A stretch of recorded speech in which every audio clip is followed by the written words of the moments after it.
Embrace the power of knowledge at Sanskriti University, ranked first in most promising university in engineering and management in India. Visit www.sanskriti.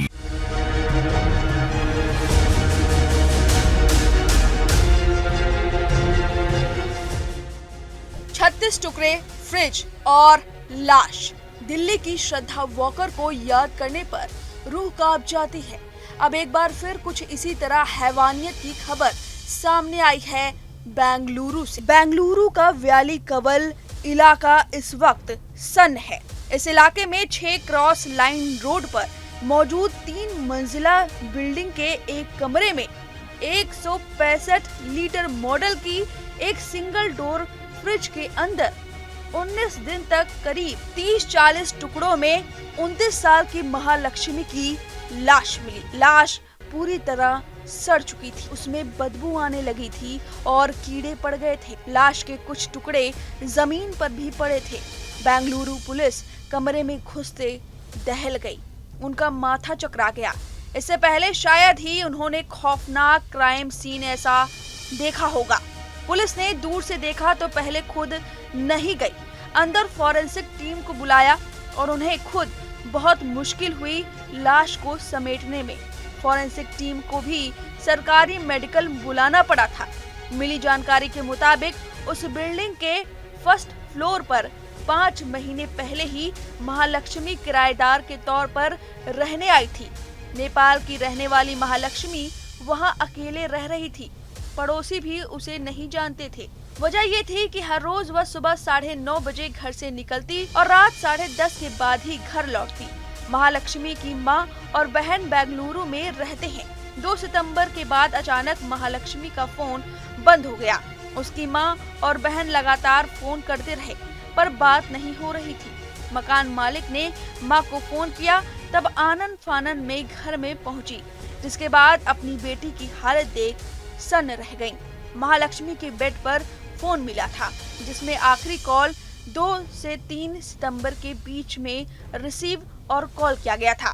Police के अनुसार महालक्ष्मी की मौत इसी दौरान हुई। 2019 में महालक्ष्मी की शादी हेमंत दास नाम के युवक से हो चुकी थी। तब तक वह नेपाल में ही रहता था। उसके बाद दोनों ने बेंगलुरु में शिफ्ट कर लिया। अब उनकी एक बेटी भी थी। 2023 में दोनों अलग हो गए क्योंकि उसके पति को शक था एक हेयर ड्रेसर पर। महालक्ष्मी बेंगलुरु के व्याली कवल इलाके में रहने लगी और अपनी बेटी से 15-20 दिन पर मिलने के लिए हेमंत के घर पर जाया करती थी। पुलिस जांच में पता चला कि हेमंत और महालक्ष्मी के बीच दूरी की वजह थी लव ट्रायंगल। हेमंत को शक था कि उत्तराखंड के रहने वाले एक हेयर ड्रेसर अशरफ और महालक्ष्मी के बीच अफेयर चल रहा है। इसी बात को लेकर हेमंत और महालक्ष्मी के बीच काफी झगड़ा होता था और फिर वो अलग हो गए। लेकिन अशरफ और हेमंत पर पुलिस को शक नहीं है।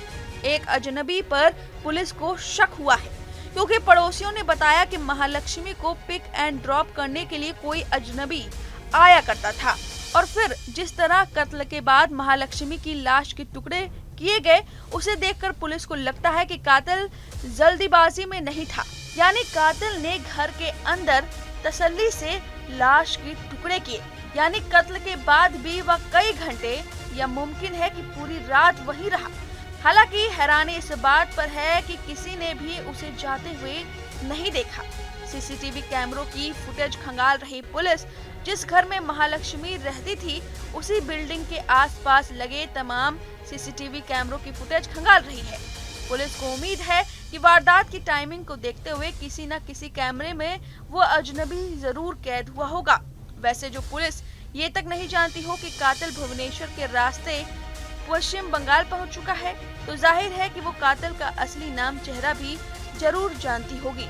लिहाजा उम्मीद कीजिए कि बहुत जल्द वो चेहरा और नाम भी सामने आ जाएगा। यानी कि 3 नाम हैं जो इस वक्त कातिल के रूप में जाने जा रहे हैं। सब पर शक है। पहला पति हेमंत पर, दूसरा हेयर ड्रेसर अशरफ पर और तीसरा एक और युवक जो महालक्ष्मी को लेने और छोड़ने जाता था।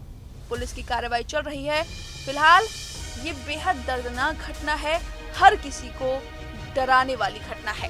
फिलहाल इस खबर पर आपकी जो भी राय है हमें कमेंट करके जरूर बताएं। Embrace the power of knowledge at Sanskriti University, ranked first in most promising university in engineering and management in India. Visit www.sanskriti.